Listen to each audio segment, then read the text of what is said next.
everyone, this is Faye Renee. I am back. Welcome back to Reviews with Faye Renee. Today we are going to review the latest film by Robert Lorenz. It's called The Marksman, and it stars the great and wonderful Liam Neeson. Now, the next thing is this. If you have not subscribed to my channel, what are you waiting for?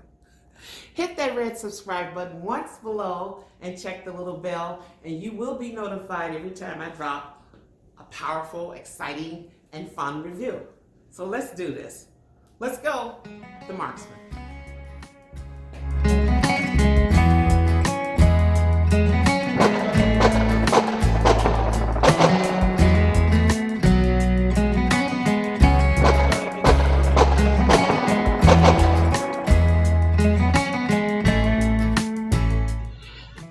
The Marksman opens up with Liam Neeson portraying an ex-Vietnam vet, an ex-Marine to be exact, Joe Hansen.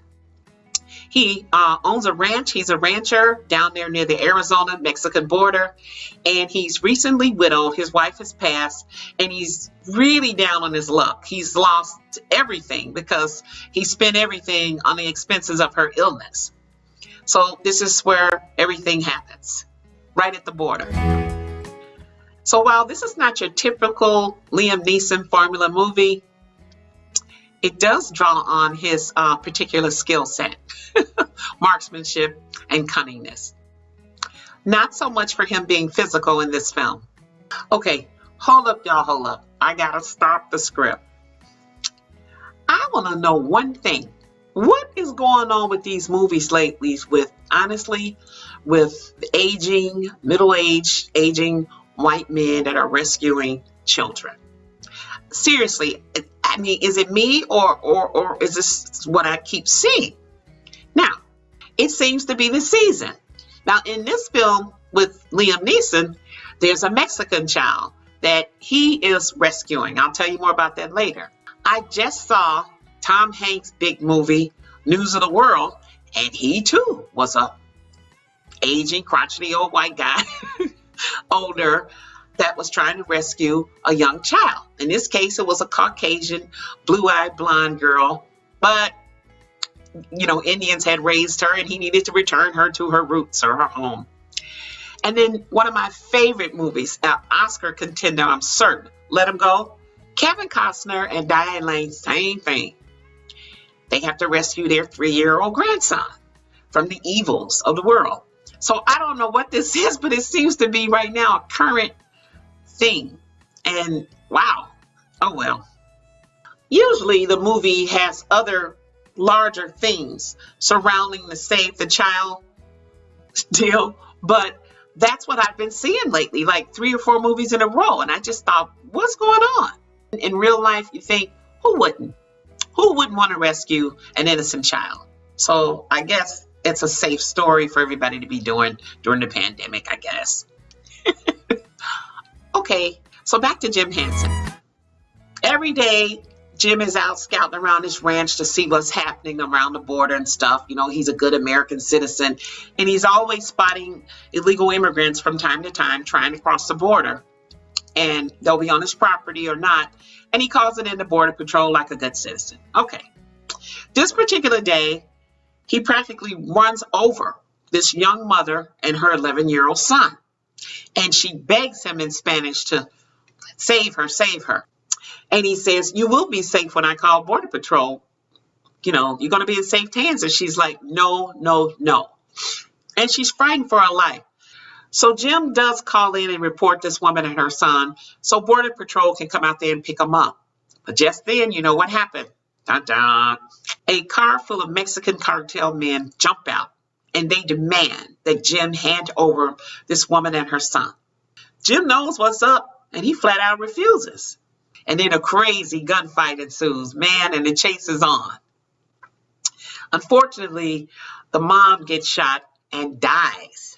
Now get this, on her deathbed, she makes Jim promise, that he will deliver her child, her son Miguel, to his distant relatives in Chicago. So Jim agrees to make good on her last wishes. Okay, so Jim and Miguel, the 11-year-old boy who's portrayed by the actor Jacob Perez, he does a fantastic job. They are on the road. They have to evade the Mexican cartel and the Border Patrol for the rest of the film so he can try to deliver this young man to Chicago. You wonder at some point, once you meet Jim, why would he go ahead and do that, even though he promised her? But, Liam is a good actor. You can tell from the look on his face and from what everything this Jim Hansen has experienced in his life at this point, what has he got to lose? Why not complete this last promise? Make good on this last promise to do something good in this life and help this innocent boy out. So he does. So as they ventured on, you know what happened. Yep.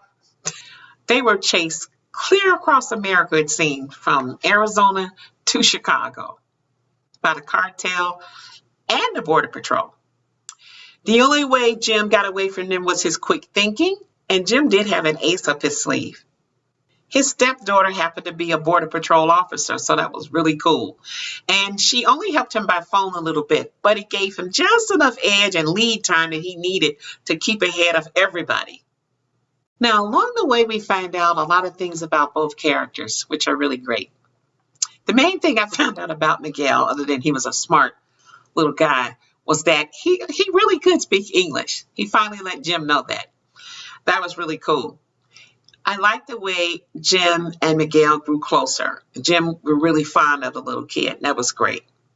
We also find out that Jim pretty much is an alcoholic by any standards. But when he realized he was the main person responsible for this child's well-being, Jim stopped drinking. And that was a highlight of the movie. I like that. And you watched their relationship grow, and they got fond of each other, and it was really sweet as they continued on their mission to get to Chicago. So all in all, guys, The Marksman was a pretty good film for the following reasons. One, you love and like Liam Neeson movies. And two, you love Save a Child movies. If you meet that criteria, then this is your flick.